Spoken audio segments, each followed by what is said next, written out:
Each year, on the last Sunday in July, thousands of pilgrims make the climb to the summit of Croagh Patrick, locally known as the Reek. But why? What makes Croagh Patrick the holiest mountain in all of Ireland? What has compelled people to gather here for 5,000 years? There are a couple reasons, actually.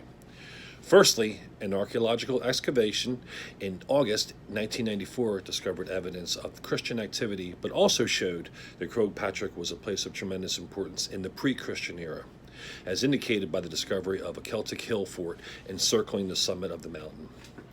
In addition, the tradition of pilgrimages to Croagh Patrick predates Christianity and is documented as a pagan ritual where people were thought to have gathered here to celebrate the beginning of the harvest. It was known at this time by its former name, Croach Egil.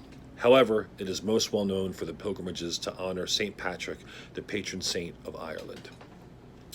In 441 AD, Patrick sat on the summit of this mountain in a Lenten ritual of contemplation, fasting, and prayer. He remained there for 40 days and 40 nights, during which he was tormented by demons who assumed the form of blackbirds. He rang his bell so loudly that the men of Ireland heard it. Finally, he threw the bell at the demons with such force that it broke and the blackbirds departed. Patrick wept, and an angel came to console him. According to legend, he asked the angel to intercede on behalf of the Irish people and secure special dispensations for them. It was at this time that Patrick drove the snakes from Ireland for good.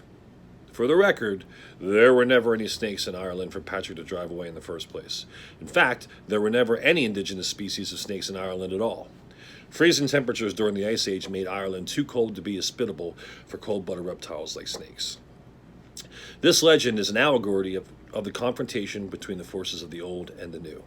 Patrick, the apostle of the newly arrived faith, is seeking to win the allegiance of the people, to draw them away from their long-established deities and win them over to the new, one and true God. From a traditional Christian perspective, it can be read as the battle for the soul of Ireland, as it recounts the story of the victory over the lesser gods and their fall into redundancy with the undeniable advance of a perhaps more rational and practical monotheism. Each year, the Reek, as it's known locally, attracts about 1 million pilgrims. On Reek Sunday, the last Sunday in July, over 25,000 visit the Reek. At the top, there's a modern chapel where Mass is celebrated and confessions are heard. Individuals and groups come from all over the world and include pilgrims, hill climbers, historians, archaeologists, and nature lovers.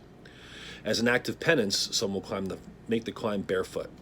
Others will participate in rounding rituals where they pray while walking sunwise around features on the mountain.